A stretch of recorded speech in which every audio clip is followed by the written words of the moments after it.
Dear students, आज हम pteridophytes के जनरल कैरेक्टर्स को डिस्कस करेंगे। यहाँ पे जो डायग्राम्स हमारे सामने हैं, यहाँ पे डायग्राम्स को देख के हम उसमें लीफ, स्टेम और जो इंटरनल पार्ट रूट्स हैं उसको हम क्लियरली देख पा रहे हैं। इससे पहले हमने जब ब्रायोफाइट्स डिस्कस किए थे तो वहाँ पे हमारे सामने जो स्ट्रक्चर्स थी उसमें ये डिफरेंशिएट करना थोड़ा सा टफ था कि रूट, स्टेम और लीफ जो हैं वो कौन कौन से पार्ट हैं। लेकिन यहाँ पे टेरिडोफाइट्स में जो प्लांट्स क्लासिफाई किए गए हैं, यहाँ पे क्लियरली आप ये डिफरेंशिएट कर सकते हो रूट, स्टेम और लीफ का। तो ये इस ग्रुप का बहुत ही एक ऐसा फीचर्स है जो इसको प्रीवियस ग्रुप्स, प्लांट ग्रुप से अलग करता है। तो ये कुछ दो टेरिडोफाइट्स प्लांट हमने यहाँ पे देखे, ड्रायोप्टेरिस और इक्विशिटम, राइट।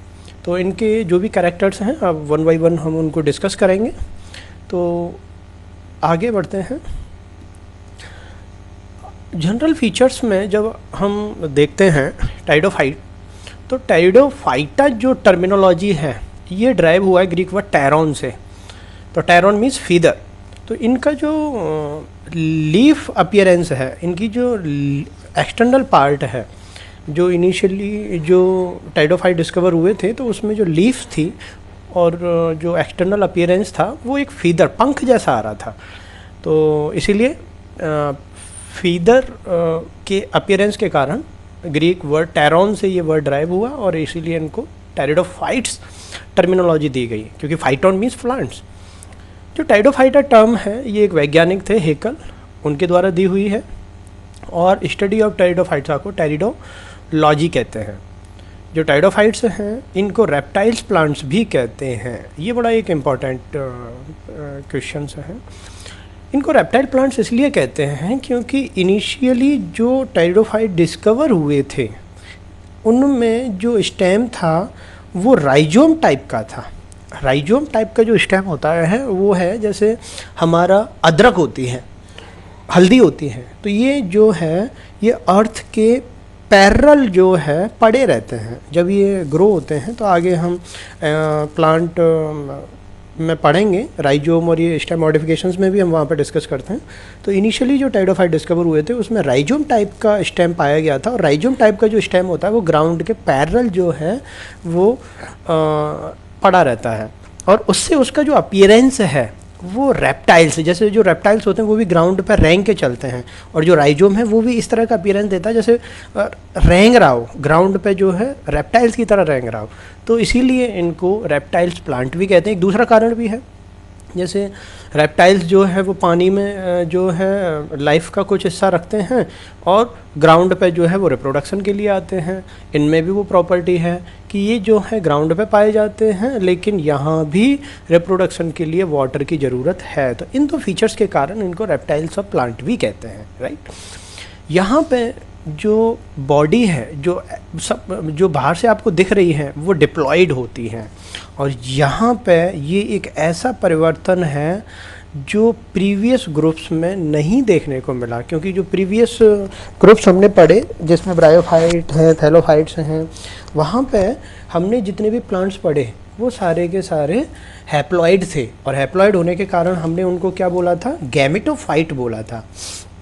मैं आपको पहले भी ये बता चुका हूँ कि जब भी कभी आपको कोई हैप्लॉइड स्ट्रक्चर दिखती है तो वो गैमेटोफाइट होगी, और डिप्लॉयड स्ट्रक्चर्स अगर दिखती है तो वो क्या होगी, स्पोरोफाइट। यहाँ पे जो मेन प्लांट बॉडी है वो क्या हो गई है, डिप्लॉयड। मतलब यहाँ पे क्रोमोसोम की संख्या क्या है, 2n है, और इस 2n के कारण ये क्या कहलाएगा बच्चों, स्पोरोफाइट कहलाएगा। और स्पोरोफाइट जो बॉडी है, इससे पहले प्लांट वाले जो ग्रुप्स जो भी थे उनमें मेन प्लांट बॉडी जो आपको आंखों से दिख रहा है सामने, जो मेन है वो स्पोरोफाइट नहीं थे यूजुअली।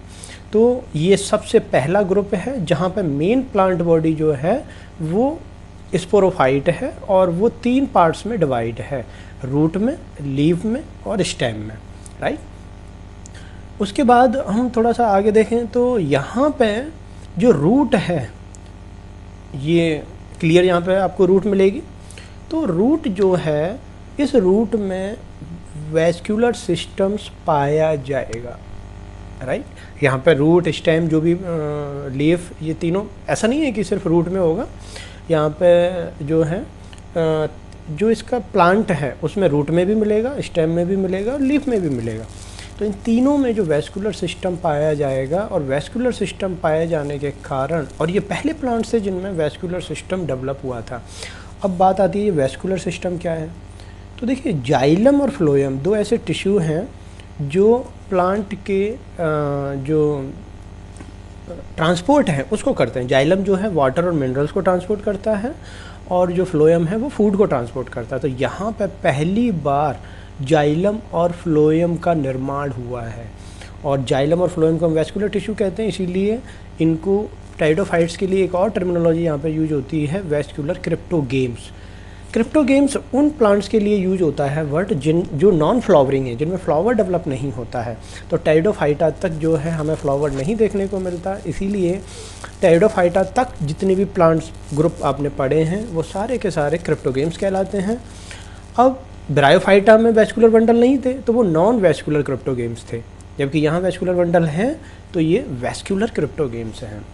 अब जाइलम में क्या क्या पाया जाता है, यूजुअली ट्रैकीड्स और वेसल्स पाए जाते हैं, और फ्लोएम में क्या क्या पाया जाता है, वेसल्स और कंपेनियन सेल पाए जाते हैं। तो यहाँ पे ये सारी की सारी स्ट्रक्चर्स नहीं पाई जाती हैं, यहाँ से शुरुआत हुई है। इसीलिए ये देखा जाता है कि जाइलम में यहाँ सिर्फ ट्रैकीड्स पाए जाते हैं, और फ्लोएम में यहाँ पे कंपेनियन सेल का इनिशियल वर्जन, जिसको हम एल्ब्यूमिनस सेल कहते हैं। यहाँ ये थोड़ा सा गलत लिख दिया गया है, एल्ब्यूमिनस सेल कहते हैं। यहाँ पे स्ट्रासबर्गर सेल नहीं होती, स्ट्रासबर्गर सेल तो कंपेनियन सेल का ही नाम है। तो यहाँ पे जो फ्लोएम में सेल पाई जाती है उसको एल्ब्यूमिनस सेल कहते हैं, और इस तरह की स्ट्रक्चर्स यहाँ पे फ्लोएम में देखने को मिलती हैं। यहाँ पे जाइलम और फ्लोएम बहुत ज़्यादा डेवलप नहीं होते हैं, वो प्रिमिटिव टाइप के होते हैं। और जाइलम में ट्रैकीड्स और वेसल्स, हायर प्लांट्स में ये दोनों स्ट्रक्चर्स पाई जाती हैं। फ्लोएम में वेसल्स और कंपेनियन सेल्स पाए जाते हैं। यहाँ पे ऐसा कुछ नहीं है, जाइलम में सिर्फ ट्रैकीड्स होते हैं, और फ्लोएम में एल्ब्यूमिनस सेल्स यहाँ पे पाई जाती हैं। वो आगे हम देखेंगे किस तरीके से वो फंक्शंस होते हैं यहाँ पे। उसके बाद जो टाइडोफाइट्स हैं, ये वही चीज़ यहाँ पे बताई गई है कि वही इनमें ये चीज़ें जाइलम और फ्लोएम में पाई जाती हैं, ये हम डिस्कस कर चुके हैं। टाइडोफाइट्स में आगे बढ़ें तो वही ये वैस्कुलर बंडल जो यहाँ पाए जा रहे हैं, इनकी प्रॉपर्टी क्या है। तो यहाँ पे ये जो पॉइंट्स है ये बड़ा इंपॉर्टेंट है, एग्जाम के पॉइंट ऑफ व्यू से बहुत ज़्यादा है।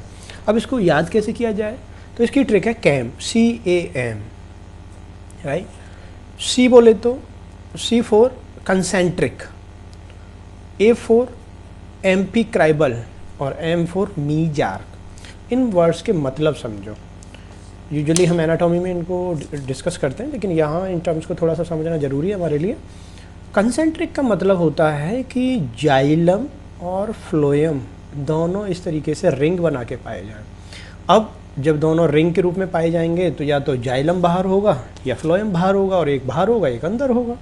तो यहाँ पे कंसेंट्रिक में दोनों जब रिंग के फॉर्म में पाए जाते हैं, जाइलम और फ्लोएम एक दूसरे के साथ, तो वहाँ पे टर्म आती है कंसेंट्रिक। इसका मतलब यहाँ पे जाइलम और फ्लोएम एक रिंग के रूप में पाए जा रहे हैं। दूसरा यहाँ अगला जो टर्म है वो है एम्पिक्राइबल।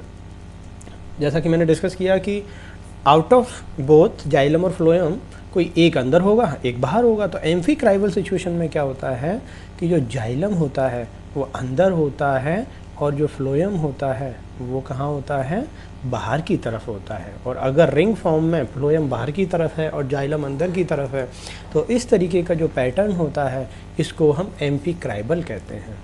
उसके बाद फिर एक तीसरा यहाँ पे टर्म्स आ रहा है मीजार्क। मीजार्क कहते हैं कि जाइलम को थोड़ा सा अगर हम जूम करके देखें तो जाइलम में क्या देखा गया है कि जो मेटाजाइलम है, जाइलम दो तरीके का होता है, प्रोटोजाइलम, मेटाजाइलम। फ्लोएम भी दो तरीके का होता है, प्रोटोफ्लोएम और मेटाफ्लोएम। लेकिन जो मीजार्क टर्मिनोलॉजी है ये जाइलम के रेस्पेक्ट में यूज की जाती है। तो जब जाइलम को जूम करके देखा गया तो वहाँ देखा कि जो मेटाजाइलम है वो बाहर की तरफ और अंदर की तरफ पाया जाता है जाइलम में, और बीच में इसके क्या पाया जाता है, प्रोटोजाइलम पाया जाता है। MX बोले तो मेटाजाइलम, PX बोले तो प्रोटोजाइलम। जब इस तरीके से जाइलम अरेंज होता है तो उसको कहते हैं हम मीजार्क कंडीशन। और टाइडोफाइट्स में जो वैस्कुलर बंडल हैं वहाँ पे मीजार्क कंडीशन देखने को मिलती है। राइट। उसके बाद अगला टर्मिनोलॉजी है क्लोज वैस्कुलर बंडल। यहाँ पे जाइलम और फ्लोएम के बीच में जब वैस्कुलर कैम्बियम नहीं पाई जाए, पिथ नहीं, वैस्कुलर कैम्बियम जब एब्सेंट होती है तो इस टाइप के वैस्कुलर बंडल को क्लोज वैस्कुलर बंडल कहते हैं, राइट। तो यहाँ पे ये वर्ड्स, ये जो टर्मिनोलॉजी है इसको ध्यान रखना बड़ा ज़रूरी है। और इसकी ट्रिक है CAMC, C for concentric, A for amphicribral, M for mesarch and C for closed. Usually pteridophytes और जिम्नोस्पर्म में क्लोज वैस्कुलर बंडल ही होते हैं। जिम्नोस्पर्म में थोड़ा सा कुछ एक्सेप्शंस हैं, अदरवाइज तो यहाँ पे जो है आप CAM ट्रिक याद रखिए, CAMC, राइट। तो ये हमने यहाँ पर डिस्कस किया, ये आपको ध्यान रखना है, ये बड़ा कंपटीशन के पॉइंट ऑफ व्यू से बड़ा इंपॉर्टेंट है। अगला जो पॉइंट्स हम टाइडोफाइट्स में देखते हैं, तो चूंकि यहाँ पे जो है वैस्कुलर बंडल जो है वो क्लोज टाइप के हैं, इसका मतलब इनमें जो कैम्बियम है, वैस्कुलर कैम्बियम नहीं पाई जाती है। तो वैस्कुलर कैम्बियम नहीं पाए जाने के कारण यहाँ पे सेकेंडरी ग्रोथ नहीं होती है। सेकेंडरी ग्रोथ नहीं होने का मतलब है कि देखिए, प्राइमरी ग्रोथ और सेकेंडरी ग्रोथ, इन दो को समझिए।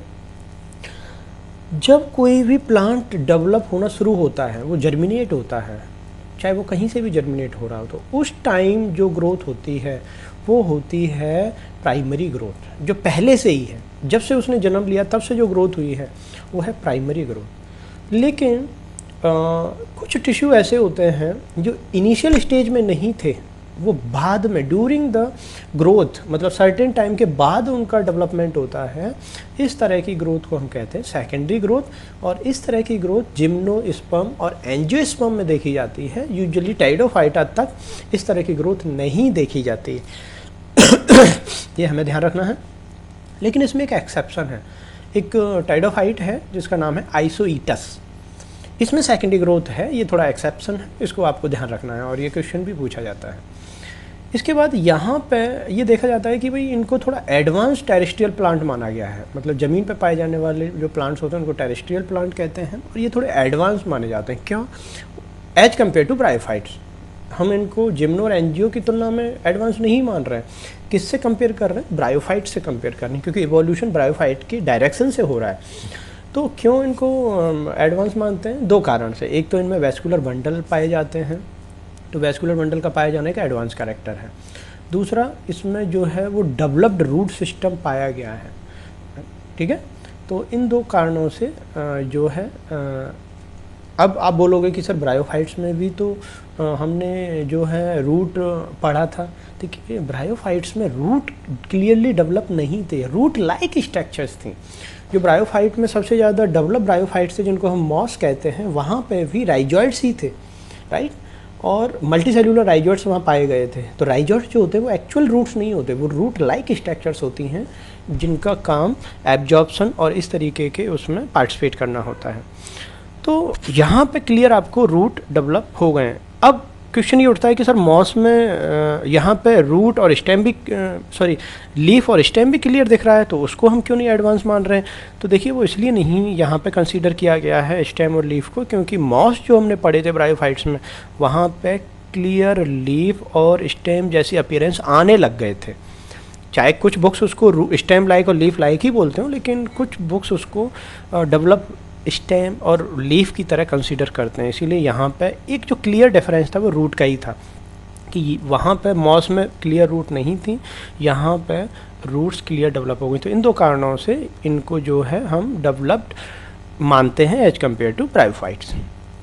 और ये एक कारण भी है कि जिसके कारण जो टाइडोफाइट्स होते हैं उनकी जो हाइट होती है वो कंपैरेटिवली थोड़ी सी ज़्यादा होती है एज कम्पेयर टू ब्रायोफाइट्स। ये चीज़ हमने ब्रायोफाइट्स में भी डिस्कस की थी कि जो ब्रायोफाइट्स होते हैं उसमें सारा का सारा टिश्यू जो है वो पैरेनकाइमेटस है। पैरेनकाइमेटस टिश्यू बहुत ज़्यादा बर्डन नहीं अफोर्ड कर सकता, लेकिन यहाँ पर टिश्यू डिफ्रेंशिएशन थोड़ा बेटर हो गया है, राइट। और टिश्यू डिफ्रेंशिएशन के कारण यहाँ रूट डेवलप हो गई हैं, वैस्कुलर बंडल डेवलप हो गए, जिसके कारण यहाँ की जो प्लांट्स की हाइट है वो कंपैरेटिवली बढ़ गई है।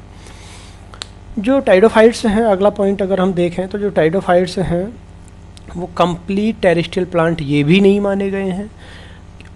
देखिए, ये टेरेस्ट्रियल प्लांट हैं और ये ज़्यादा टेरेस्ट्रियल एडवांस टेरेस्ट्रियल प्लांट है एज कम्पेयर टू ब्रायोफाइट, लेकिन फिर भी इनको कंप्लीट टेरेस्ट्रियल प्लांट नहीं माना गया है। और उसका कारण ये है कि still they need water for their reproduction, और ये ही कारण है कि ये जो है मॉइस्चर वाले इलाके में और शेडी एरिया में पाए जाते हैं। इसका मतलब जो प्रॉपर्टी हमने ब्रायोफाइट्स में देखी थी वो यहाँ भी देख रहे हैं, उनको भी वाटर ज़रूरी था फर्टिलाइजेशन के लिए, और इनको भी फर्टिलाइजेशन के लिए वाटर ज़रूरी है।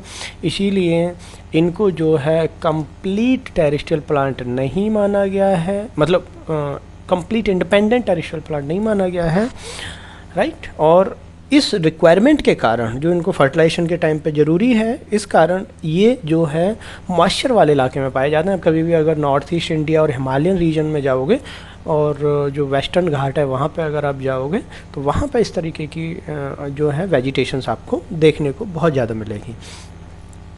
अगला हम पॉइंट देखें तो अगला जो पॉइंट्स है वो है कि जो रूट है, देखिए यहाँ पे रूट डेवलप हो गई है, लेकिन रूट में भी एक बड़ा एक इंटरेस्टिंग कैरेक्टर्स होता है, वो ये कि जब ये प्लांट डेवलप होते हैं, जर्मिनेट होते हैं, तो उस टाइम यहाँ पे जो रूट होती है वो प्राइमरी रूट कहलाती है। और ये बहुत ही ज़्यादा लॉन्ग टाइम तक नहीं रहती, इसकी जो लाइफ है बहुत ज़्यादा नहीं होती, शॉर्ट टाइम होती है। और इसको रिप्लेस करने के बाद जो रूट यहाँ डेवलप होती है वो एडवेंटिटियस रूट कहलाती है। तो ये बहुत ही एक इम्पॉर्टेंट कैरेक्टर्स इनका होता है कि जब ये जर्मिनेट हुए हैं तो यहाँ प्राइमरी रूट पाई जाती है, और सर्टेन टाइम के बाद प्राइमरी रूट यहाँ से हट जाती है और उसकी जगह जो रूट यहाँ पे लेती है वो रूट कहलाती है एडवेंटिटियस रूट, और ये थ्रू आउट द लाइफ रहती है, राइट। जो स्टेम है वो इरेक्ट है, मतलब ऊपर की तरफ यूजुअली आपको मिलेगा। देखिए यहाँ पे स्टेम को लेके थोड़ी सी दो चीज़ें हैं, सारे प्लांट्स में स्टेम इरेक्ट हो ऐसा नहीं है। यहाँ पे कुछ प्लांट्स जो इनिशियल टाइडोफाइट्स थे उसमें राइजोम टाइप का आपको स्टेम मिलेगा, और मैं पहले भी इसको डिस्कस किया हूँ कि जो राइजोम टाइप के स्टेम्स होते हैं, जैसे अदरक है, हल्दी है, इस तरह के जो अपीयरेंस होता है और वो ग्राउंड के पैरेलल में इस तरीके से पड़े रहते हैं, इसीलिए इनको रेप्टाइल प्लांट्स भी बोला गया है। That is one of the reason. लेकिन सभी में राइजोम पाया जाए ऐसा भी नहीं है। बाद में जो डेवलप्ड टाइडोफाइट्स हैं वहाँ पर स्टेम जो ऊपर की तरफ इस तरीके से ऊपर की तरफ बढ़ने लगा है, तो उसको इरेक्ट स्टेम कहते हैं, ठीक है। तो हमने यहाँ पे रूट को, स्टेम को डिस्कस किया। उसके बाद हम आते हैं लीफ पे, और ये बहुत ही ज़्यादा एक ध्यान रखने वाली चीज़ है, और यहाँ पे अक्सर हमें कन्फ्यूजन्स होता है। देखिए यहाँ पे आपको बहुत सारी एक अलग अलग टर्मिनोलॉजी मिलेंगी, उसको हम धीरे वन बाई वन डिस्कस करेंगे। देखिए लीफ का काम क्या होता है, फोटोसिंथेसिस करना। तो यहाँ पे लीफ का दो तरीके से क्लासिफिकेशन होता है। टाइडोफाइट्स में जो लीफ हैं वो दो तरह की पाई जाती हैं बेस्ड ऑन मॉर्फोलॉजी। यहाँ पे ये जो क्लासिफिकेशन हम डिस्कस कर रहे हैं ये इनकी मॉर्फोलॉजी, बाहर से जो हमें उनमें फीचर्स दिख रहे हैं उसके बेस पे हमने इसको क्लासिफाई किया है। और टाइडोफाइट्स की जो लीफ हैं ये दो तरह की होती हैं। मैक्रोफाइलस, मतलब यहाँ ये कहना ज़्यादा सही होगा कि बेस्ड ऑन लीफ मॉर्फोलॉजी टाइडोफाइट्स दो तरीके के होते हैं, मैक्रोफाइलस टाइडोफाइट्स एंड माइक्रोफाइलस टाइडोफाइट्स। अब इनके नाम से ही क्लियर है, मैक्रो मीन्स लार्ज, इसका मतलब यहाँ पे जो लीफ है वो लार्ज होती है, मतलब कंपैरेटिवली बड़ी होती है। दूसरा जो टाइडोफाइट्स है ये है माइक्रोफाइलस, मतलब यहाँ पे जो लीफ है वो कंपैरेटिवली छोटी होती हैं। अब यहाँ पे एक चीज़ और याद रखना है कि जब लीफ बड़ी होती है तो स्टेम छोटा होता है, और जब लीफ छोटी होती है तो स्टेम कंपैरेटिवली क्या होता है, बड़ा होता है। ये बहुत एक इम्पॉर्टेंट कैरेक्टर है, ठीक है। तो जो मैक्रोफाइलस टाइडोफाइट्स होते हैं वहाँ पे लीफ, फाइलस जो वर्ड होता है वो लीफ के लिए आता है, नाम से क्लियर हो रहा है। मैक्रोफाइलस बड़ी लीफ तो स्टेम छोटा, माइक्रोफाइलस छोटी लीफ तो स्टेम बड़ा, राइट। इसके अलावा कुछ और भी ऐसी चीज़ें हैं जो इनमें डिफ़र देखी गई हैं। जैसे जो मैक्रोफाइलस टाइडोफाइट्स होते हैं यहाँ पे मल्टीपल वेन होते हैं, वेन कहते हैं। जैसे आपने इस तरीके से मान लो कोई लीफ देखी होगी, तो लीफ में होकर बीच में से जो लाइनें जाती हैं, मेन जो इस तरह से लाइनें जाती हैं बीच में, उनको वेन्स कहते हैं, राइट। तो यहाँ पे मैक्रोफाइलस में कई सारी लाइनें दिखेंगी आपको, मल्टीपल वेन, और ये ब्रांच होती हैं, मतलब जो लाइनें जा रही हैं उनमें ब्रांचिंग भी होती है। लेकिन जो छोटी लीफ होती है, माइक्रोफाइलस होती है, वहाँ आपको सिंगल लाइन दिखे। जैसे मान लो ये एक छोटी सी लीफ है, तो यहाँ पे एक ही लाइन आपको ऐसे दिखेगी बीच में से, और वो भी अनब्रांच होगी, उसमें ब्रांचिंग नहीं होगी। जबकि मैक्रोफाइलस में क्या होता है, बहुत सारी होंगी और उसमें साइड में ऐसे ब्रांचिंग होंगी, राइट, इस तरीके से। अब मैक्रोफाइलस जो लीफ हैं, अगर इनकी इस तरीके से ब्रांचिंग को देखा जाए और मल्टीपल वेन सिस्टम को देखा जाए, तो आप इस चीज़ का गैस लगा सकते हो कि जो डेवलप प्लांट हुए हैं, टाइडोफाइट्स से आगे जो प्लांट बने हैं, जैसे जिम्नोस्पर्म है, एंजियोस्पर्म है, उसमें किस तरीके का पैटर्न डेवलप हुआ है, मैक्रोफाइलस पैटर्न है।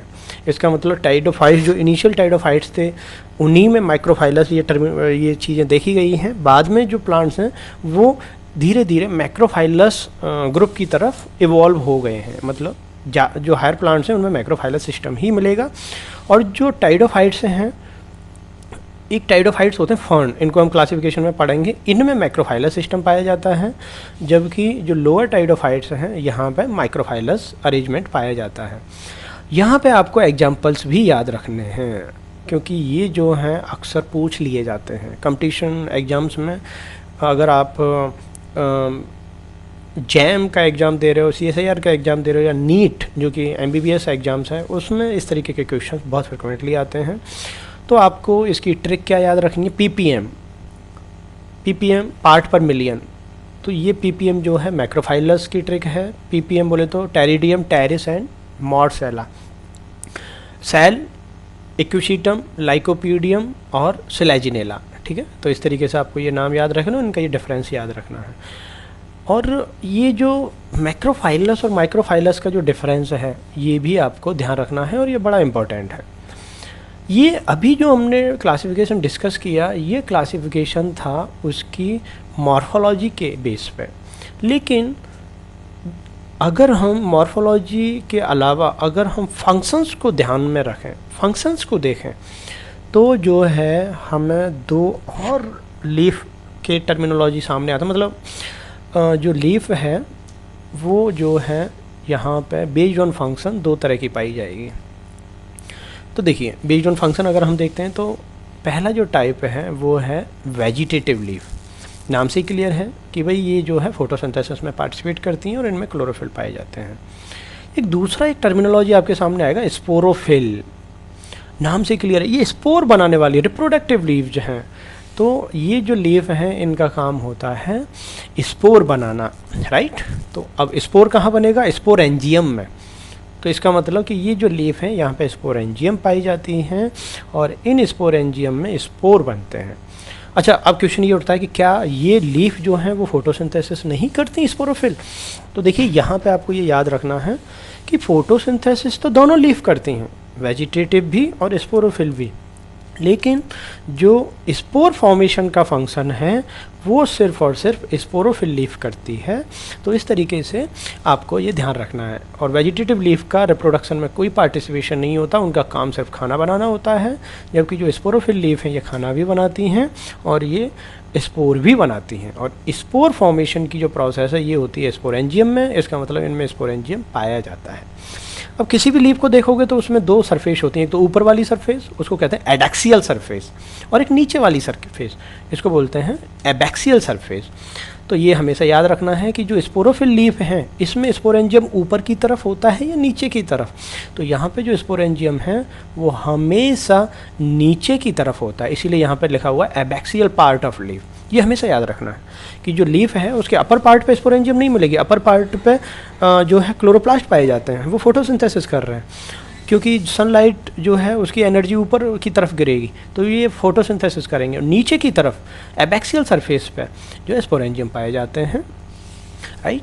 अब जो स्पोरेंजियम है इनको थोड़ा सा देखें कि भाई जो स्पोरेंजियम है ये जो है लीफ के नीचे की तरफ ग्रुप में पाए जाते हैं और स्पोरेंजियम के ग्रुप को हम सोरस कहते हैं, राइट। सोरस या सोराई, राइट।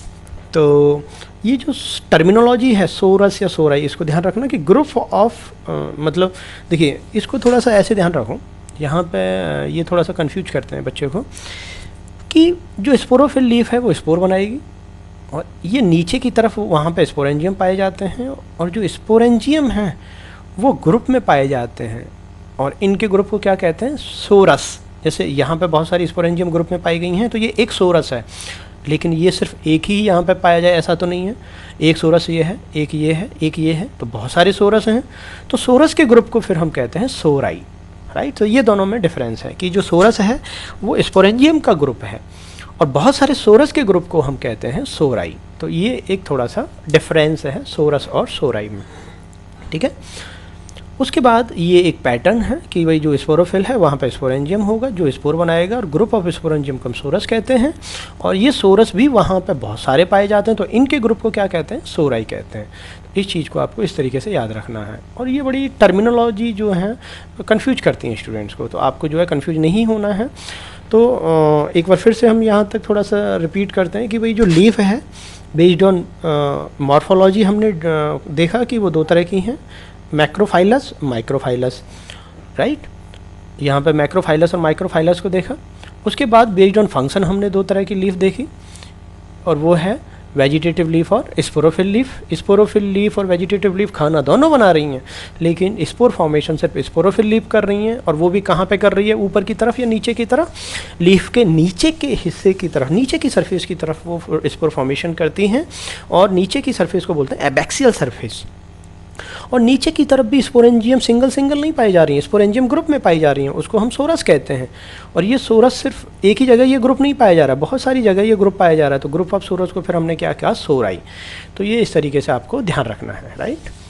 मैं उम्मीद करता हूँ यहाँ तक आपको ये चीज़ें क्लियर हुई होंगी। किसी भी प्लांट को आगे रिप्रोडक्टिव फेज को पढ़ने से पहले हमें एक बार ब्रीफ में उसकी लाइफ साइकिल को थोड़ा सा देख लेना चाहिए कि वो उसका जो लाइफ साइकिल पैटर्न है वो किस तरीके से आगे बढ़ रहा है। बड़ा ही इम्पोर्टेंट हो जाता है ये हमारे लिए।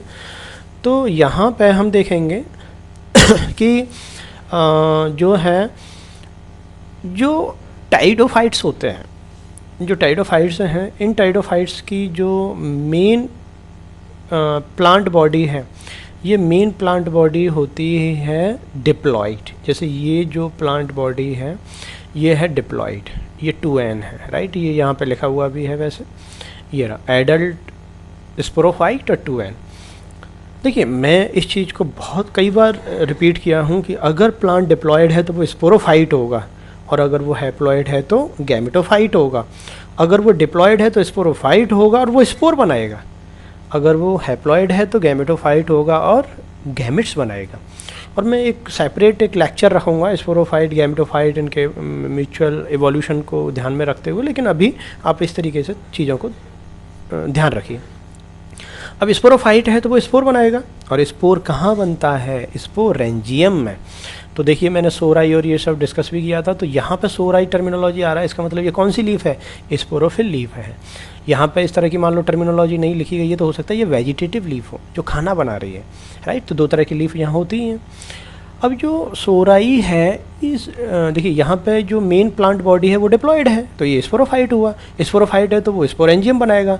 तो स्पोरेंजियम जो है देखिए ये रहा इमैच्योर स्पोरेंजियम, राइट। तो नीचे की तरफ है ना, मैंने बोला था कि जो स्पोरोफिल लीफ होती है उसमें नीचे की तरफ स्पोरेंजियम होती हैं, और नीचे की तरफ स्पोरेंजियम ग्रुप में पाई जाती हैं। तो देखिए ये रहा सोरस, बहुत सारी स्पोरेंजियम लगी हुई है ना ग्रुप में, ये एक सोरस, ये दूसरा सोरस। अब ये दोनों सोरस मिलकर क्या हो जाएंगे, सोराई, राइट। तो ग्रुप ऑफ सोरस को ही तो हम सोराई कहते हैं। तो ये यहाँ से और थोड़ा सा क्लियर हो गया। इस स्पोरेंजियम के अंदर क्या बन रहा है, स्पोर, और स्पोर जो है वो मियोसिस से बनता है, इसीलिए इस मियोसिस को हम क्या कहते हैं, स्पोरिक मियोसिस कहते हैं। ये हमेशा याद रखना।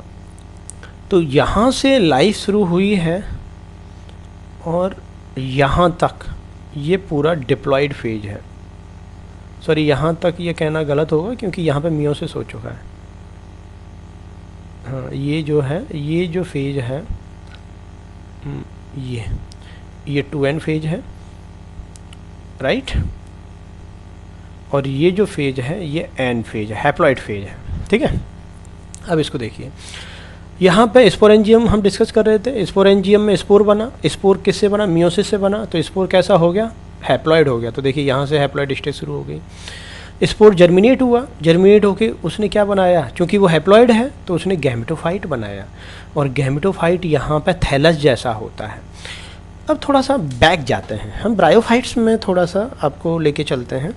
ब्रायोफाइट्स में हमने क्या देखा था कि भाई वहाँ मेन प्लांट जो बॉडी है वो गैमेटोफाइट है, और वो क्या बना रहा था, स्पोरोफाइट बना रहा था, और वो स्पोरोफाइट उसी गैमेटोफाइट के ऊपर डिपेंडेंट था।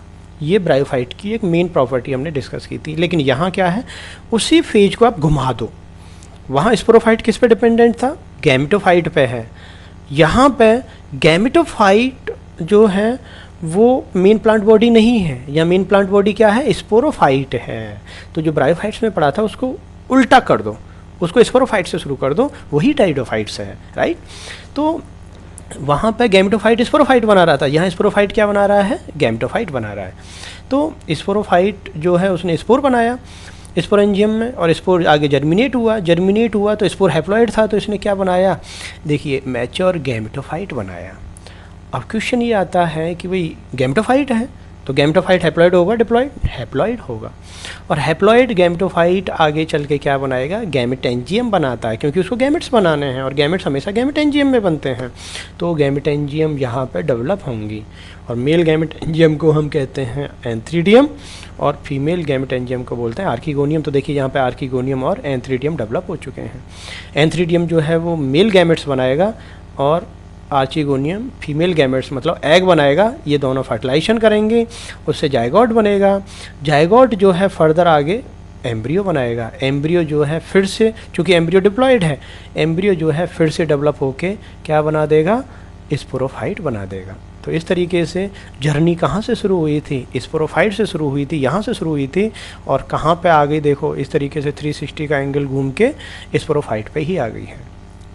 अब दूसरी चीज़ हमें ये याद रखनी है कि जो डिप्लॉयड फेज है ये भी यहाँ पे 50% पार्ट पाया जा रहा है, और हैप्लॉइड भी यहाँ पे सिग्निफिकेंट पार्ट पाया जा रहा है। तो यहाँ पे डिप्लॉयड फेज भी पाई जा रही है सिग्निफिकेंट, और हैप्लॉइड फेज भी पाई जा रही है। तो यहाँ की जो लाइफ साइकिल है इसको बोलेंगे डिप्लोहैप्लॉन्टिक। क्या बोलेंगे, डिप्लोहैप्लॉन्टिक। तो डिप्लो जो हैप्लॉन्टिक है वो जो फेज है वो यहाँ पे जो है लाइफ साइकिल का जो पैटर्न है उसको हम बोलते हैं डिप्लोहैप्लॉन्टिक। और हैप्लोडिप्लॉन्टिक जो है उसमें देखिए वैसे तो कोई डिफरेंस नहीं है, बट कभी भी ये वर्ड्स जो आते हैं इनका थोड़ा सा माइन्यूट सा डिफरेंस है। जैसे ब्रायोफाइट्स में मैंने जो टर्मिनोलॉजी यूज की थी वो थी हैप्लोडिप्लॉन्टिक, यहाँ पे मैं यूज कर रहा हूँ डिप्लोहैप्लॉन्टिक। थ्योरेटिकली दोनों सेम चीज़ है कि मतलब हैप्लॉइड और डिप्लॉइड दोनों फेज वहाँ पे एग्जिस्टेंस इक्वली कर रही हैं। अगर मेन प्लांट बॉडी हैप्लॉइड है तो हैप्लोडिप्लॉन्टिक यूजुअली हम टर्मिनोलॉजी यूज करते हैं, जैसा कि हम ब्रायोफाइट्स में पढ़े थे। और अगर मेन प्लांट बॉडी जो है डिप्लॉइड होता है तो हम डिप्लोहैप्लॉन्टिक यूज करते हैं, जैसा कि हमने टर्मिनोलॉजी जो है टाइडोफाइट्स में हमने यूज किया है। तो यहाँ पे थोड़ा सा माइन्यूट सा डिफरेंस है, अदरवाइज हैप्लोडिप्लॉन्टिक और डिप्लोहैप्लॉन्टिक थ्योरेटिकली सेम ही है। तो इस तरीके से हमने लाइफ साइकिल देखा टाइडोफाइट्स का कि भाई किस तरीके से जो है। अब हमें इसमें आगे जो है इसी चीज़ को 1 बाय 1 हम डिस्कस करना है, और इसीलिए मैं यहाँ पे ब्रॉडली एक डायग्रामेटिकली इन चीज़ों को थोड़ा सा एक्सप्लेन किया हूँ कि टाइडोफाइट जो है वो मेन प्लांट बॉडी स्पोरोफाइट है, स्पोरोफाइट स्पोर बनाएगा, स्पोर आगे जर्मिनेट होगा, जर्मिनेट हो चूँकि वो स्पोर मियोसिस से बने हैं तो मियोसिस से वो स्पोर हैप्लॉइड हो गया, और ये स्पोर आगे चल के जर्मिनेट हुआ तो इसने गैमेटोफाइट बनाया, गैमेटोफाइट ने फिर से गैमेटेंजियम बनाए, गैमेटेंजियम में गैमेट्स बने, और वो गैमेट्स फिर से फर्टिलाइज हुए और फिर से डिप्लॉइड स्पोरोफाइट बन गया। ठीक है, तो आगे हम थोड़ा सा अब इन चीज़ों को स्टेप बाय स्टेप थोड़ा सा डिस्कस करेंगे। देखिए इनकी जो मेन प्लांट बॉडी है वो डिप्लॉयड है, तो डिप्लॉयड होने के कारण इनका जो प्लांट है वो स्पोरोफाइट कहलाता है, और यहाँ पे जो लाइफ साइकिल है उसको डिप्लोहैप्लॉन्टिक, ये मैंने अभी डिस्कस किया कि इनको डिप्लोहैप्लॉन्टिक लाइफ साइकिल ये फॉलो करते हैं। यहाँ पे जो स्पोरोफाइट हैं वो स्पोर बनाते हैं, क्योंकि मेन प्लांट बॉडी यहाँ पे डिप्लॉयड है, और डिप्लॉयड होने के कारण हम मेन प्लांट बॉडी को क्या कंसीडर करते हैं, स्पोरोफाइट 2n है। तो इन 2n प्लांट्स के अंदर क्या होता है, एक थैले जैसी स्ट्रक्चर्स बनती है, सैक लाइक स्ट्रक्चर्स बनती है, जिसको कहते हैं स्पोरेंजियम।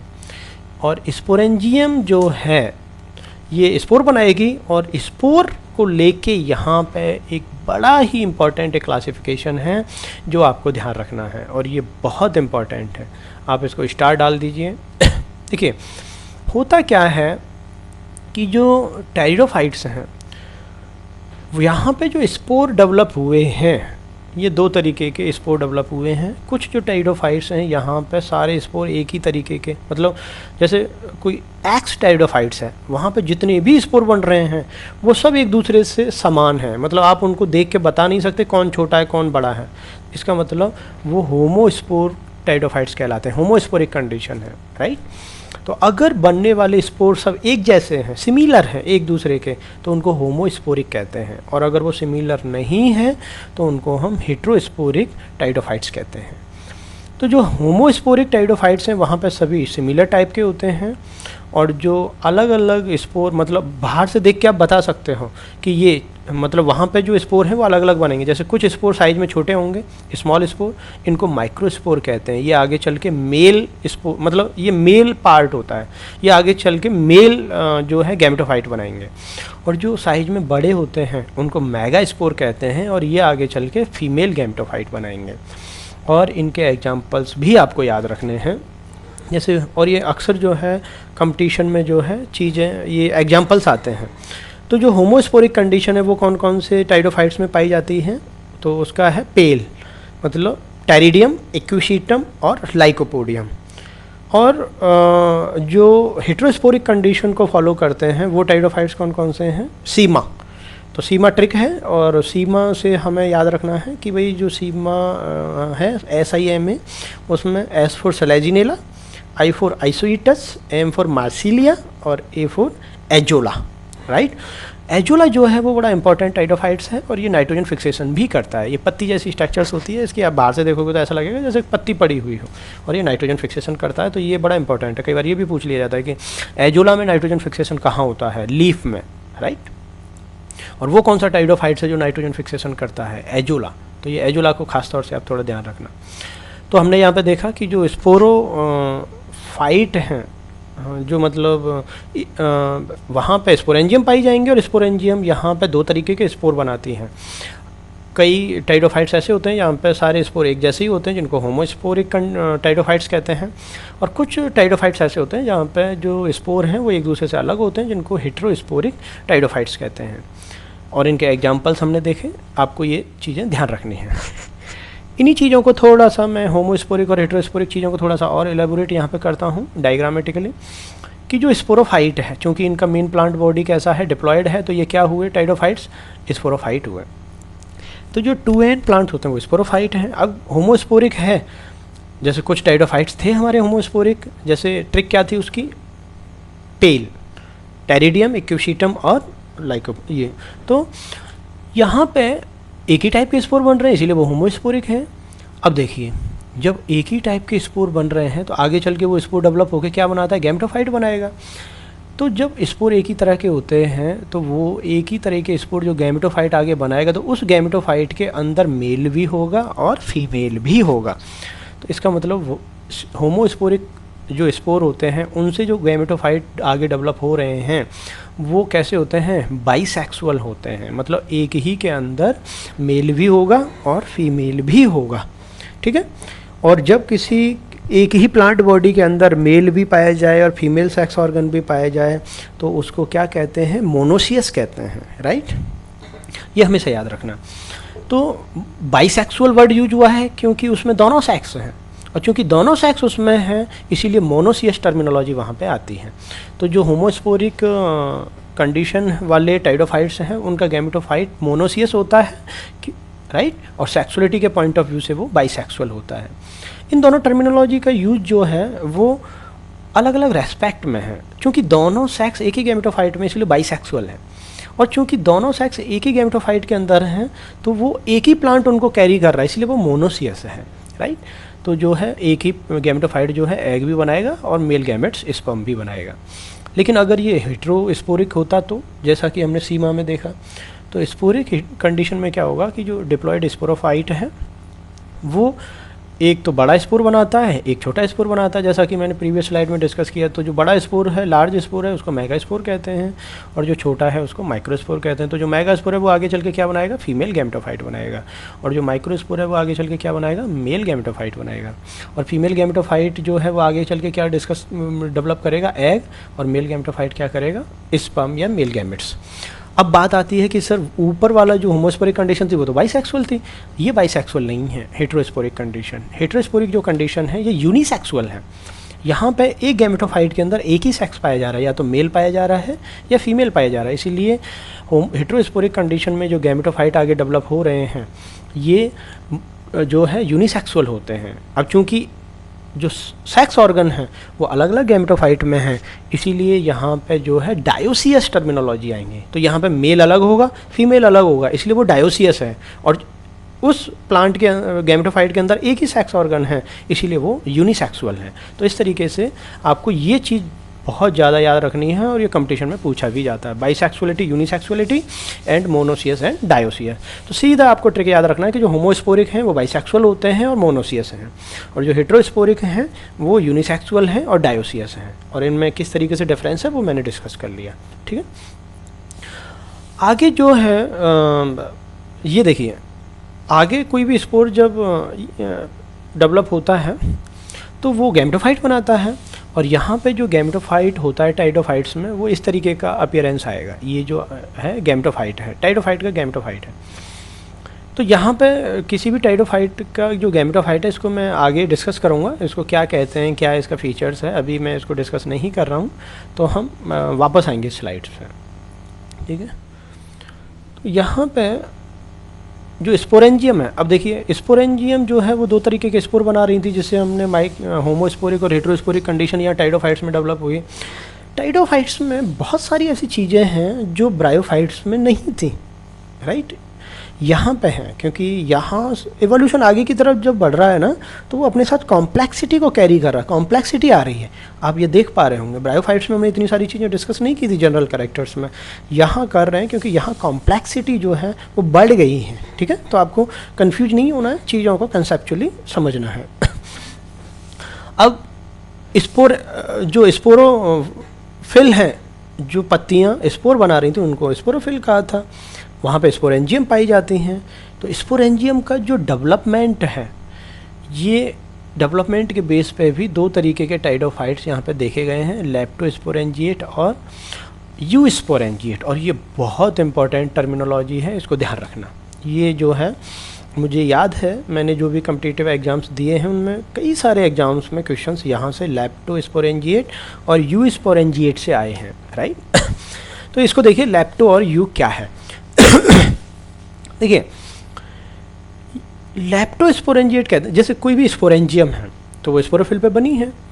अब वो जब बनी है तो वो कितनी सेल से बनी है, उसके डेवलपमेंट में एक ही सेल मतलब से बनी है, वो एक ही सेल ने आगे चल के डिवीज़न किया है और उसने बहुत सारी सेल बनाई हैं, या फिर बहुत सारी सेल ने एक साथ डेवलपमेंट शुरू किया है और स्पोरेंजियम बनाई है, राइट।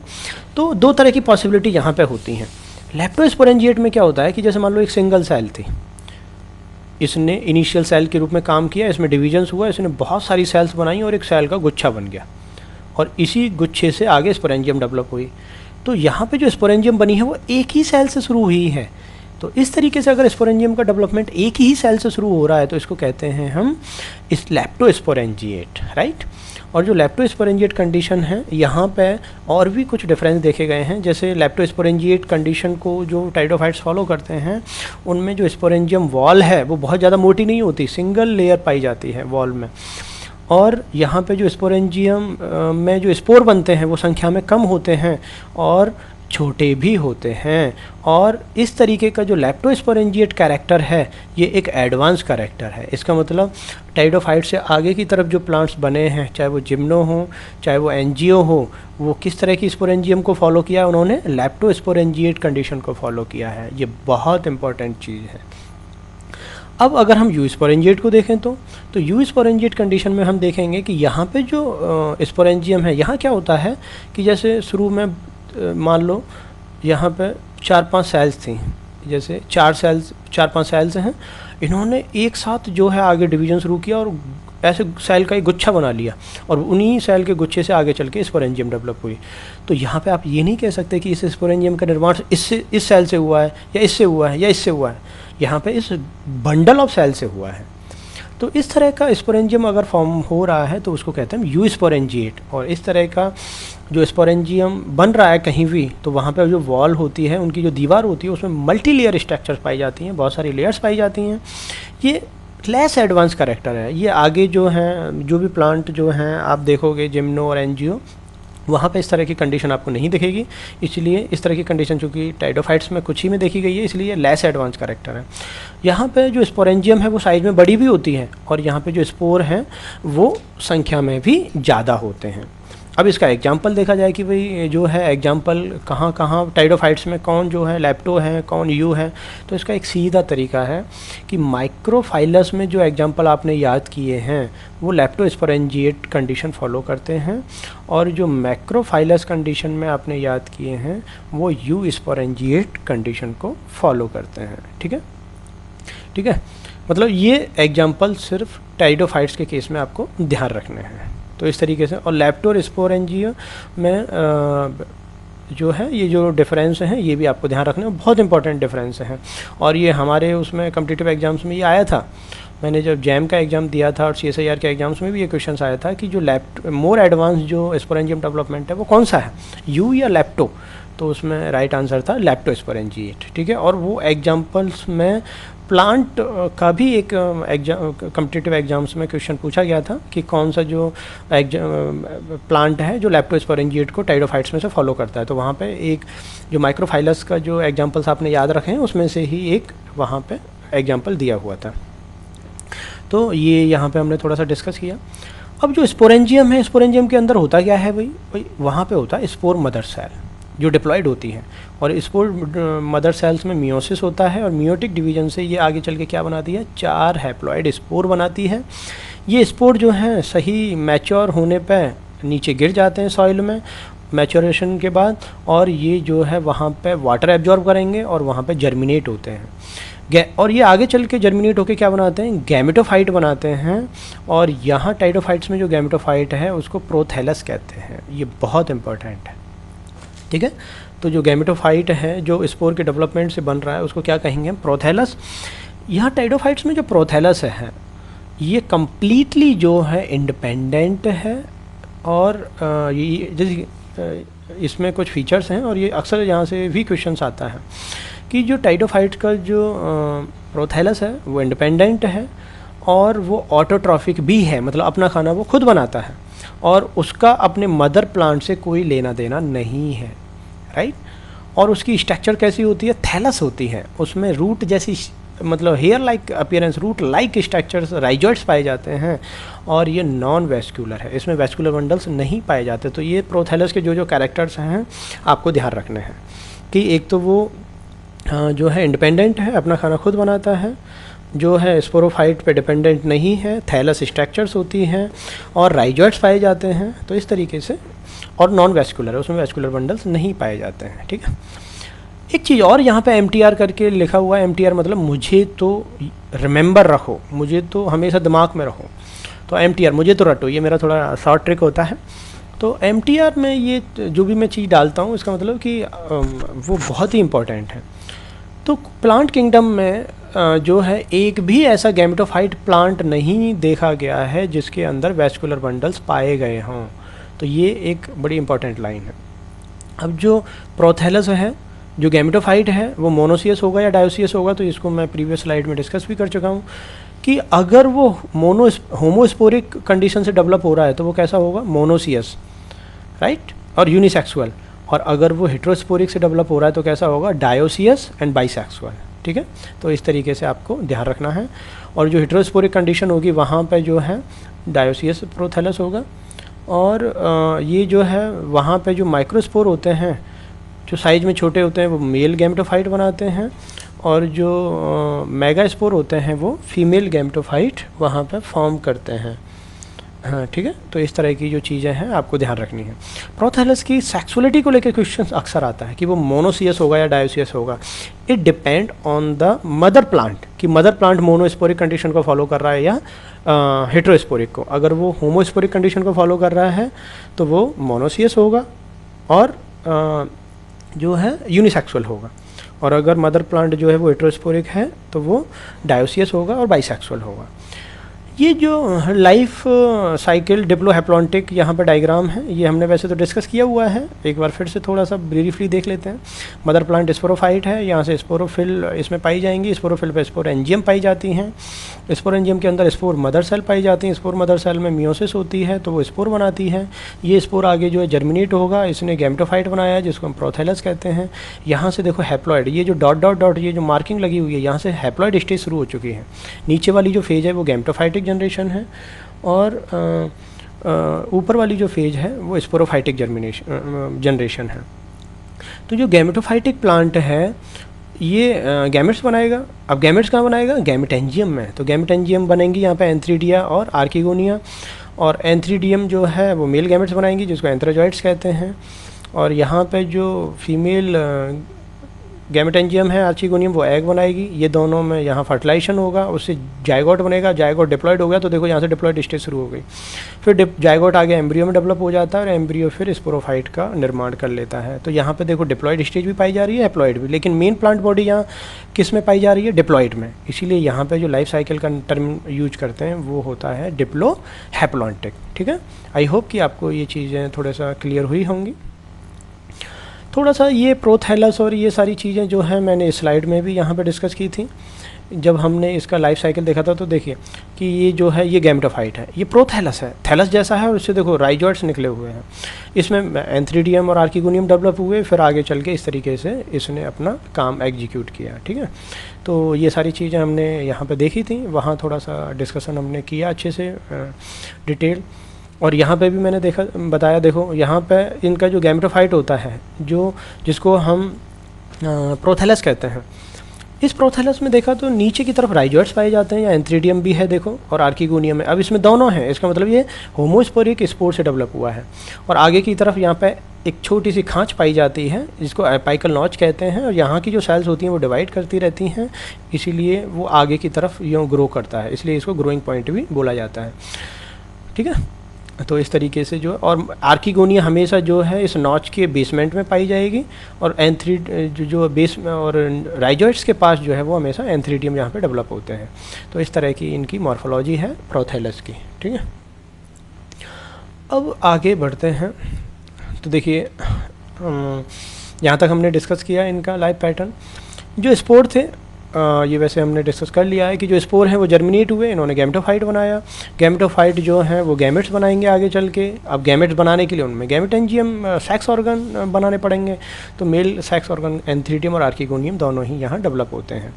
अब माइक्रोस्पोर, अगर हेटेरोस्पोरिक कंडीशन है तो माइक्रोस्पोर आगे चल के मेल गैमेटोफाइट या प्रोथैलस बनाएगा, और मेगास्पोर यहाँ पे फीमेल गैमेटोफाइट या फीमेल प्रोथैलस बनाएगा। अब मेल गैमेटोफाइट अगर है तो वो एंथ्रीडियम बनाएगा, और एंथ्रीडियम एंथ्रोजॉइड, ये सारी चीज़ें हम डिस्कस कर चुके हैं।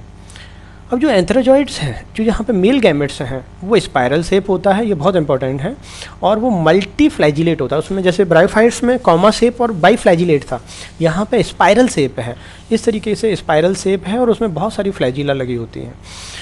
लेकिन कुछ प्लांट्स में जो है ये स्पिंडल शेप भी देखा गया है और बाईफ्लैजिलेट भी देखा गया है, जैसे कि स्लैजिनेला, ये एक्सेप्शन है, ये आपको ध्यान रखना है। ठीक है, और जो एग सेल है वो कहाँ पे बनती है? वो आर्चिगोनियम में बनती है।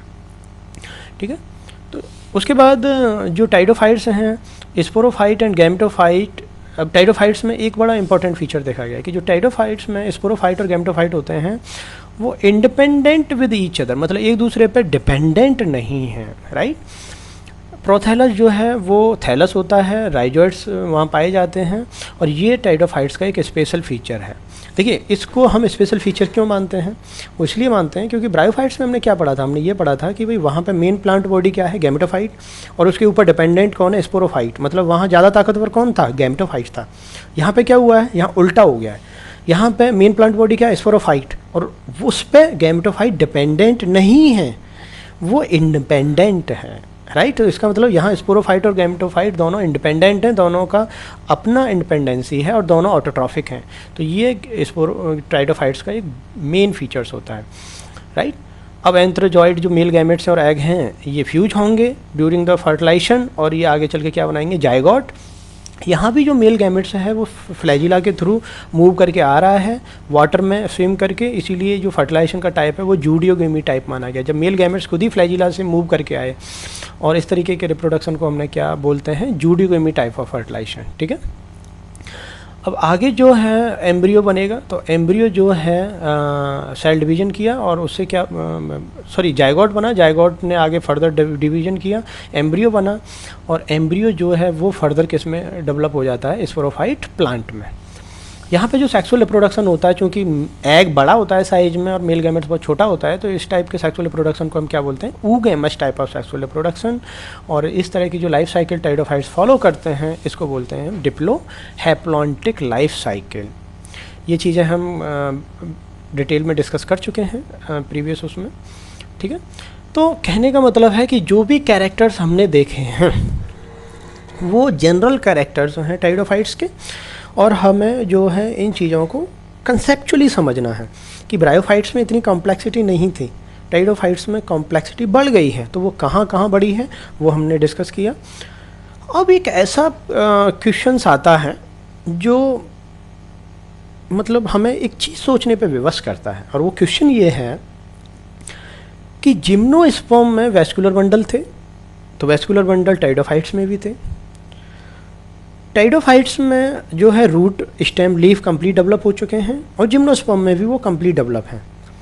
लेकिन एक ऐसा अंतर है जो जिम्नो और टाइडोफाइट्स में बहुत बड़ा डिफरेंस है, वो ये है कि जो जिम्नोस्पर्म होते हैं वहाँ पर सीड का निर्माण हो गया है, बीज पाए जाते हैं, जबकि टाइडोफाइट्स में बीज नहीं पाए जाते हैं। अब क्वेश्चन ये उठता है कि यहाँ भी वेस्कुलर बंडल हैं, रूट है, स्टेम है, लीफ है, और ये सारी चीज़ें जिम्नोस्पर्म में भी हैं, तो यहाँ पे भी जो है उस बहुत सारे फीचर्स ऐसे हैं जो जिम्नोस्पर्म में पाए जाते हैं। जैसे जिम्नोस्पर्म हेटेरोस्पोरिक कंडीशन को फॉलो करता है, बहुत सारे टाइडोफाइट्स भी हेटेरोस्पोरिक कंडीशन को फॉलो करते हैं, तो ये सारी चीज़ें होने के बावजूद यहाँ पे बीज क्यों नहीं बना, और ये बहुत इंपॉर्टेंट क्वेश्चन है। और हेटेरोस्पोरिक कंडीशन और सीड एवोल्यूशन को लेकर अक्सर जो है कंपटीशन एग्जाम्स में क्वेश्चन आते हैं। तो पहली चीज़ तो ये आप दिमाग में रखिए कि जो सीड का निर्माण है आगे की तरफ, जैसे जिम्नोस्पर्म में जो सीड बने हैं तो वो होमोस्पोरिक कंडीशन के कारण नहीं बने हैं, वो किस कंडीशन के कारण बने हैं, हेटेरोस्पोरिक कंडीशन के कारण बने हैं। क्योंकि देखिए सीड कहाँ कहाँ पाए जाते हैं, जिम्नो में और एंजियोस्पर्म में, और ये दोनों ही जो प्लांट ग्रुप हैं ये हेटेरोस्पोरिक कंडीशन को फॉलो करते हैं। इसका मतलब सीड निर्माण के लिए जो बेसिक रिक्वायरमेंट थी वो हेटेरोस्पोरिक था, और वो दोनों ये ग्रुप जिम्नो और एंजियो में पाए जाते हैं। लेकिन टाइडोफाइट्स में भी बहुत सारे ऐसे टाइडोफाइट्स थे जो हेटेरोस्पोरिक हैं, हमने पढ़ा है, SIMA right, Selaginella, Isoetes, Marsilea and Azolla. तो ये जो टाइडोफाइट्स हैं यहाँ पर जबकि सीड नहीं पाया जा रहा है, तो उसी को हम देखेंगे कि ऐसा क्यों हुआ, कि हेटेरोस्पोरिक कंडीशन और सीड हैबिट में क्या कनेक्शन है, और ऐसा क्या वो हुआ जिससे यहाँ पे सीड नहीं बने। ये जो है जनरल कैरेक्टर्स में तो ये चीज़ें नहीं आती हैं, लेकिन एक इम्पॉर्टेंट जनरल चीज़ थी जो टाइडोफाइट्स में हम कंसिडर करते हैं, इसीलिए मैं इन चीज़ों को यहाँ पर थोड़ा सा डिस्कस कर रहा हूँ। तो देखिए पहले तो आप ये देखिए कि किसी भी सीड फॉर्मेशन के लिए कौन कौन सी रिक्वायरमेंट्स हैं जो चाहिए। एक तो वहाँ पे हेटेरोस्पोरिक कंडीशन होना चाहिए, वहाँ पे जो है मेगास्पोर जो है वो मेगास्पोरेंजियम के अंदर ही डेवलप होना चाहिए, ये वो रिक्वायरमेंट्स हैं। मैं ये नहीं कह रहा हूँ कि ये सारी चीज़ें जो टाइडोफाइट्स में पाई जाती हैं, ये वो रिक्वायरमेंट है, अगर आपको सीड बनाना है तो ये रिक्वायरमेंट वहाँ होना चाहिए। दूसरा, मेगास्पोरेंजियम के चारों तरफ एक प्रोटेक्टिव लेयर होना चाहिए, वहाँ पे जो मेगास्पोर है उसकी संख्या बहुत कम होना चाहिए, और कोशिश ये होनी चाहिए कि एक ही मेगास्पोर हो, और जो एम्ब्रियो है उसका डेवलपमेंट भी स्पोरेंजियम के मेगास्पोरेंजियम के अंदर ही हो, और वहाँ पे पॉलन ट्यूब को कैप्चर करने के लिए भी एडेप्टेशंस वहाँ पे होने चाहिए। ये उतना लास्ट वाला पॉइंट उतना इंपॉर्टेंट नहीं है, लेकिन अपर जो पॉइंट्स हैं ये बहुत इंपॉर्टेंट हैं कि वहाँ पे हेटेरोस्पोरिक कंडीशन हो, मेगास्पोर जो मेगास्पोरेंजियम के अंदर ही डेवलप हो, मेगास्पोरेंजियम के अंदर जो है चारों तरफ एक प्रोटेक्टिव लेयर हो, और मेगास्पोरेंजियम के अंदर जो मेगास्पोर हैं उसकी संख्या भी एटलीस्ट ज़्यादा ना हो, क्योंकि ज़्यादा होगा तो वो न्यूट्रिशन जो है वो डिवाइड हो जाता है, तो मेगास्पोर को प्रॉपर न्यूट्रिशन नहीं मिल पाएगा, और फर्टिलाइजेशन के बाद जो एम्ब्रियो बनता है उसका डेवलप भी स्पोरेंजियम के अंदर ही हो। तो ये कुछ ऐसी रिक्वायरमेंट हैं। अब देखिए क्वेश्चन ये उठता है कि ये तो रिक्वायरमेंट है, क्या ये रिक्वायरमेंट टाइडोफाइट्स फॉलो करते हैं, इनको फुलफ़िल करते हैं, वो हम कमिंग स्लाइड्स में देखेंगे। ये तो वो रिक्वायरमेंट्स थी और ये सारी रिक्वायरमेंट्स जो हैं जिम्नोस्पर्म और एंजियोस्पर्म तो फॉलो करते हैं, लेकिन टाइडोफाइट्स के केस में क्या है ये हम अपकमिंग स्लाइड्स में इस चीज़ को थोड़ा सा डिस्कस करेंगे। देखिए यहाँ पे देखने वाली बात ये है कि हेट्रोस्पोरी कंडीशन कहाँ कहाँ पाई जाती है टाइडोफाइट्स में। हमने एग्जांपल देखे थे, तो उसमें एग्जांपल्स हमने क्या पढ़ा था, सीमा SIMA, स्लेजिनेला में है, आइसोइटस में है, मार्सिलिया में है, एजोला में है। तो स्लेजिनेला जो है इसमें इस तरह की प्रॉपर्टीज़ को काफ़ी अच्छे से स्टडी किया गया है और स्लेजिनेला में बहुत सारी ऐसी प्रॉपर्टीज़ हैं जो अदर हेट्रोस्पोरिक में नहीं पाई जाती। इसमें सबसे ज़्यादा जो है डेवलप चीज़ें पाई जाती हैं और ऐसा माना जाता है, साइंटिस्ट ऐसा मानते हैं कि जिम्नोस्पर्म और एंजियोस्पर्म में जो सीड हैबिट इवॉल्व हुई है, जो बीज निर्माण शुरू हुआ है, उसका इनिशिएशन, उसकी शुरुआत स्लेजिनेला से शुरू हुई है, राइट। अब स्लेजिनेला में ऐसी कौन कौन सी प्रॉपर्टीज़ हैं जो इस थ्योरी को सपोर्ट करते हैं। जो वैज्ञानिक ये कह रहे हैं कि जिम्नो में और एंजियो में जो है जो सीड हैबिट है वो यहाँ से शुरू हुई है। तो देखिए पहली चीज़ तो ये कि स्लेजिनेला में हेट्रोस्पोरी कंडीशन पाई जाती है और ये एक बेसिक रिक्वायरमेंट थी। दूसरा जो मेगास्पोर है वो मेगास्पोरेंजियम के अंदर ही डेवलप हो रहा है, जर्मिनेट हो रहा है, ये भी हमने पढ़ा था कि वही ये रिक्वायरमेंट है। अगला जो है वो मेगास्पोरेंजियम के अंदर ही पाया जा रहा है, लेकिन यहाँ पे एक प्रॉब्लम है। प्रॉब्लम ये है कि ये पाया तो जा रहा है मेगास्पोरेंजियम के अंदर, लेकिन ये जो है बहुत ज़्यादा टाइम तक वहाँ अंदर रहता नहीं है। या तो ये फीमेल गैमेटोफाइट जब तक कंप्लीट नहीं हो रहा है तब तक है, या फिर फर्टिलाइजेशन के कुछ टाइम बाद तक ही पाया जाता है। मतलब जैसे जायगोट बना, थोड़ा सा एम्ब्रियो बना ही था कि फिर ये बाहर निकल जाता है, राइट। तो ये अंदर तो पाया गया है, लेकिन इसने ज़रूरत को, सीड बनने की ज़रूरत को पूरी तरीके से फुलफ़िल नहीं किया है। थोड़े टाइम तक रहा, लेकिन कुछ टाइम बाद वो बाहर निकल गया, तो सीड निर्माण में प्रॉब्लम आएगी। फिर यहाँ पे मेगास्पोरेंजियम के अंदर बहुत सारे स्लेजिनेला की स्पीसीज ऐसी हैं, जैसे स्लेजिनेला मोनोस्पोरा, स्लेजिनेला रूपेस्ट्रिस, स्लेजिनेला एरिथ्रोपस। ये कुछ ऐसी स्पीसीज हैं जहाँ पे एक मेगास्पोरेंजियम के अंदर एक ही मेगास्पोर पाया गया है, जो कि एक रिक्वायरमेंट भी थी सीड बनने की। तो कहने का मतलब है कि स्लेजिनेला में ये 3-4 प्रॉपर्टी पाई गई जो सीड निर्माण की तरफ इशारा कर रही हैं कि यहाँ से चीज़ें शुरू हो चुकी हैं, लेकिन फिर भी स्लेजिनेला में बीज नहीं बना। उसका क्या कारण था?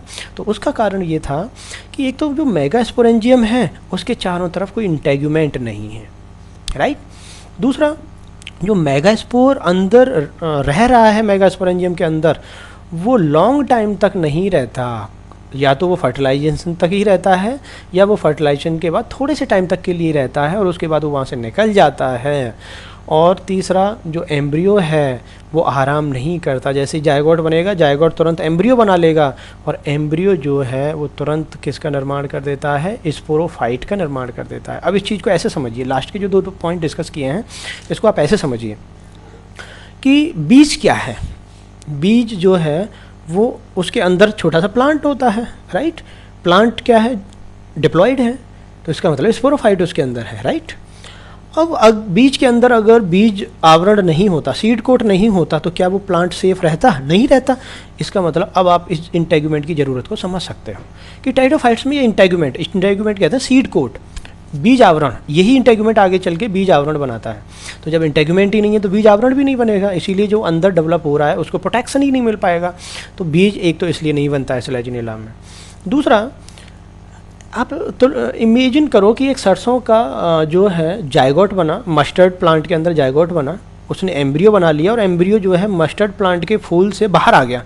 तो क्या मस्टर्ड प्लांट के अंदर जो है वो बीज बन पाएगा? नहीं बन पाएगा, क्योंकि बीज के अंदर था क्या? एम्ब्रियो था। अब एम्ब्रियो तो बाहर आ गया। तो यही तो हो रहा है यहाँ पे कि जो मेगास्पोर है, मेगास्पोर कहते हैं एग को, अंडे को। तो जो एग है वो यहाँ पे फर्टिलाइजेशन के बाद थोड़े टाइम बाद ही वो मेगास्पोरेंजियम से बाहर आ जाता है। तीसरा, बीज के अंदर जो एम्ब्रियो है वो सुप्तावस्था में बैठा हुआ है, लेटेंट फेज में बैठा हुआ है। जैसे घरों में बीज पड़े हैं तो क्या वो जर्मिनेट हो रहे हैं? नहीं, जब तक उनको प्रॉपर कंडीशन नहीं दी जाए वो जर्मिनेट नहीं होंगे। इसका मतलब एम्ब्रियो जो है वो चुपचाप पड़ा हुआ है। इसीलिए तो बीज को हम लॉन्ग टाइम तक स्टोर कर सकते हैं, लेकिन यहाँ पे जो एम्ब्रियो है ये चुपचाप नहीं रहता। जायगोट एम्ब्रियो जैसे ही बनाएगा तो एम्ब्रियो तुरंत आगे डेवलप किस में हो जाता है? स्पोरोफाइट में, मेन प्लांट में हो जाता है। तो ये कुछ ऐसे कारण थे जो इस तरफ इशारा करते हैं कि जो आगे चल के सीड हैबिट डेवलप हुई है वो सेलेजिनेला से हुई है, लेकिन सेलेजिनेला के खुद के अंदर सीड हैबिट मतलब सीड डेवलप नहीं हो पाए, उसका कुछ ये कारण था, राइट। तो आपको यहाँ पे ये चीज़ें इस तरीके से याद रखनी है कि जो सीड हैबिट है वो जिम्नोस्पर्म से शुरू हुई है। जिम्नोस्पर्म से आपको सीड मिलना शुरू हो जाएगा, लेकिन उसके लिए क्या क्या ज़रूरतें थी। फिर टाइडोफाइट्स के अंदर कौन कौन से फीचर्स पाए गए वो, और टाइडोफाइट्स में भी सबसे ज़्यादा डेवलप फीचर्स किस में पाए गए? सेलेजिनेला में। इसीलिए सेलेजिनेला से ही सीड हैबिट का इनिशिएशन माना जाता है। और ये क्वेश्चन कंपटीशन में बहुत ज़्यादा आता है, बहुत इंपॉर्टेंट क्वेश्चन है ये सेलेजिनेला, राइट। उसके बाद सेलेजिनेला में ये कुछ प्रॉपर्टी पाई गई जो कि इशारा करती हैं कि सीड हैबिट यहाँ से इवॉल्व हुई है, लेकिन फिर भी सेलेजिनेला के अंदर खुद के अंदर सीड नहीं बन पाया, वो इन कारणों से नहीं बन पाया। तो कंपटीशन एग्ज़ाम्स में और थ्योरेटिकल एग्ज़ाम्स में ये चीज़ें बहुत ज़्यादा पूछी जाती हैं, तो थोड़ा सा इन क्वेश्चंस को अच्छे से आपको ध्यान रखना है। तो आज के लेक्चर्स में स्टूडेंट्स हमने टाइडोफाइट्स के जनरल फीचर्स को देखा, हमने देखा किस तरीके से ब्रायोफाइट्स से वो थोड़े से और कॉम्प्लेक्स हो गए हैं, और इसीलिए इवोल्यूशन रिफ्लेक्ट हो रहा है कि ब्रायोफाइट्स में जो चीज़ें हमने नहीं देखी हम उनको टाइडोफाइट्स में देख रहे हैं। और बहुत सारी चीज़ें ऐसी देखोगे जो टाइडोफाइट्स में नहीं थी और आगे जिम्नोस्पर्म में देखेंगे, जो कि हम अपकमिंग स्लाइड्स वीडियो ट्यूटोरियल्स में डिस्कस करेंगे। तो यही एवोल्यूशन की ब्यूटी है कि जो है सिंपल टू कॉम्प्लेक्स पैटर्न की तरफ बायोलॉजिकल सिस्टम बढ़ रहा है। तो मैं उम्मीद करता हूँ कि इस ट्यूटोरियल से टाइडोफाइट्स के जनरल फीचर्स और ये सारी चीज़ें और हेटेरोस्पोरी एंड सीड हैबिट का म्यूचुअल रिलेशनशिप आपको थोड़ा सा क्लियर होगा। Thank you. जय हिंद, जय